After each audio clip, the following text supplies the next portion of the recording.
Os datos non son papéis gardados nun caixón, son algo vivo. Entran cada mañá na nosa cooperativa, pasan dunha persoa a outra, viaxan polo correo, dormen en carpetas compartidas, saen nun pendrive, volven nunha nube. E sen que ás veces nos decatemos, van deixando rastro. Un número de teléfono aquí, un DNI alá, unha nómina esquecida nunha impresora, un contrato reenviado por se acaso, un ficheiro que se abriu no ordenador da casa e xa non sabemos por onde anda. Cada un deses datos pertence a alguén, a unha persoa socia, a unha traballadora, a unha usuaria, e esa persoa confiou en nós para gardalos. Protexer os datos non é só cumprir un regulamento, é honrar esa confianza. E logo, onde están realmente os nosos datos? Se nos pregunta alguén onde gardamos a información da entidade, a resposta automática é no ordenador ou na nube. Pero se paramos a pensar un momento, a realidade é moito máis ampla. Os nosos datos están no portátil de quen leva a contabilidade, no móvil persoal de quen atende as chamadas, nun grupo de WhatsApp onde alguén compartiu unha folla de asistencia. Tamén están nun correo electrónico reenviado hai 3 anos, nun disco duro externo que ninguén sabe moi ben onde está, nunha conta de Google Drive dunha persoa que xa non traballa aquí. E se pensamos nos papéis, poden estar nunha fotocopiadora con memoria interna ou nun bloc de notas enriba dunha mesa. Este é o primeiro paso de toda a boa práctica, saber onde vive a nosa información. Porque non se pode protexer o que non se sabe que existe. Pero entón, prodúcese a fuga que ninguén quería.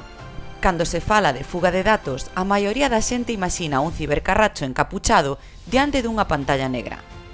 A realidade adoita ser moito máis gris e moito máis cotiá. Unha fuga de datos é moitas veces un correo enviado con presa cun anexo equivocado. É unha lista de socios en copia visible cando debería ir en copia oculta. É un documento confidencial compartido cun enlace público só un momento que queda aberto durante meses. É un móvil perdido no autobús sen contrasinal de bloqueo. É unha foto dunha reunión colgada nas redes sociais onde ao fondo aparece unha pantalla con datos persoais. Ninguén fixo nada malo querendo, e aínda así, a información xa saíu. É o máis incómodo de todo. Moitas veces ninguén se dá conta ata que alguén de fora avisa. Existe un principio que non sempre se aplica, o principio do menos é máis. Existe un hábito silencioso nas organizacións, o de guardar todo, por si acaso. Currículos de persoas que nunca se incorporaron, fotocopias de DNIs de hai 10 anos, listaxes de asistencia a actividades xa rematadas, correos con datos bancarios que nunca se borraron. Cada un deses arquivos é un pequeno risco acumulado. Canto menos gardemos, menos temos que protexer. A Lei de Protección de Datos chámalle a isto minimización, recoller só o imprescindible e conservalo só o tempo necesario. Pero visto desde dentro dunha cooperativa é algo moito máis sinxelo e máis fermoso, tratar a información allea coa mesma delicadeza coa que trataríamos a nosa. Por iso é importante facerse unha pregunta: quen pode ver que? Nas entidades de economía social hai unha tendencia natural e fermosa á transparencia e á confianza mutua. Todo o mundo sabe o que fai todo o mundo, os arquivos están compartidos, as carpetas abertas, as claves, ás veces, tamén. E aínda así, hai información que non precisa coñecer todo o equipo. A nómina dunha compañeira non é asunto do resto. Os informes médicos dun centro especial de emprego non son lectura común. Os datos bancarios das persoas socias consumidoras non teñen por que estar ao alcance de calquera. Limitar o acceso á información non é desconfiar do equipo, é coidar as persoas ás que pertencen eses datos. Cada quen debería acceder só ao que precisa para o seu traballo, nin máis nin menos. E o papel tamén son datos.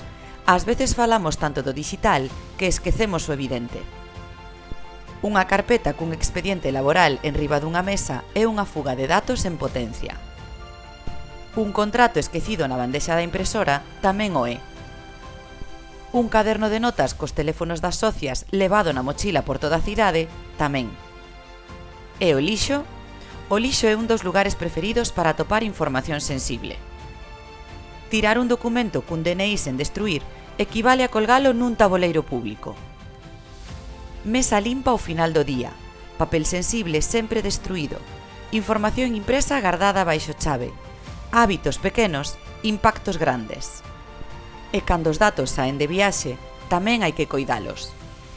Cada vez traballamos máis fora da oficina, desde a casa, desde un local compartido, desde un tren, desde unha cafetería. E os datos viaxan connosco. Un portátil nunha mesa dun bar. Unha videochamada cun cliente feita nun lugar público onde se escoita todo. Unha wifi aberta nun hotel onde nos conectamos para rematar un informe. Un pendrive co listado de persoas socias no peto do abrigo. Cando a información sae da nosa contorna habitual, precisa unha protección extra. Dispositivos cifrados, conexións seguras, pantallas que non se deixan á vista, arquivos que non se descargan innecesariamente ao equipo persoal. O teletraballo non é menos seguro, só require máis conciencia. É cando alguén marcha. Hai un momento delicado na vida de calquera organización, cando unha persoa se vai. Nunha cooperativa onde as relacións son tan próximas, é fácil que a despedida sexa emocional e se esqueza o resto.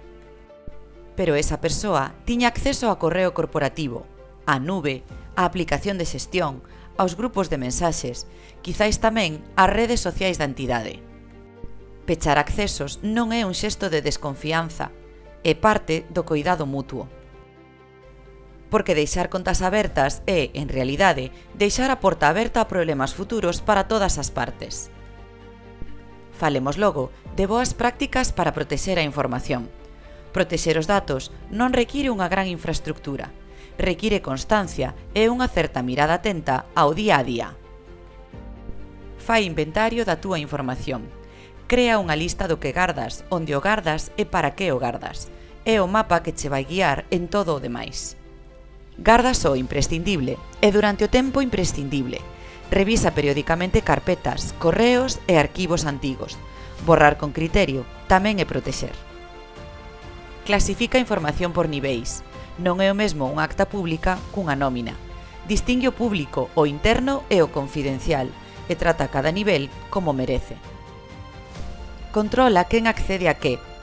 Revisa os permisos das carpetas compartidas, das aplicacións e das contas. Non todo o mundo precisa ver todo. Coida o correo electrónico. Verifica os destinatarios antes de darlle a enviar. Usa copia oculta cando escribas a varias persoas que non se coñecen. Evita mandar documentos sensibles sen protección. Cifra o que sae da oficina. Os portátiles, os móviles e os pendrives que conteñan datos deberían estar cifrados. Se se perden, a información non queda exposta. Destrúe o que xa non precisas. O papel coa destructora, os ficheiros con borrado seguro, os equipos vellos sen esquecer limpar os discos antes de desfacerse deles. Fala claro coas persoas. Informa ás socias, traballadoras e usuarias sobre que datos recolles, para que e durante canto tempo. A transparencia é a mellor ferramenta de protección que existe. Prepárate para o peor. Ten pensado que faredes se un día hai unha fuga, a quen avisar, como documentalo, como informar as persoas afectadas. Un incidente xestionado con claridade fai moito menos dano cun incidente ocultado. Así que para rematar, facemos algunhas reflexións. Os datos que manexamos non son nosos, están connosco emprestados. Detrás de cada arquivo hai unha persoa, a que decidiu facerse socia da cooperativa, a que entregou o seu currículo con esperanza, a que pediu unha axuda con certa vergoña, a que confiou en que nós trataríamos os seus papéis co mesmo respecto co que se lles trata a cara. Protexer os datos é, en realidade, unha forma silenciosa de coidar. É o xesto pequeno de mirar 2 veces o destinatario dun correo. É pechar a pantalla cando marchamos ao café. É preguntarnos se de verdade precisamos guardar ese arquivo. e borrar o que xa non fai falla. E falarlle a nosa xente con franqueza sobre o que facemos coa súa información. Nas entidades de economía social poñemos as persoas no centro, e os seus datos son unha parte delas. Coidalos é, ao cabo, coidalas a elas. E esa é, quizáis, a mellor práctica de todas.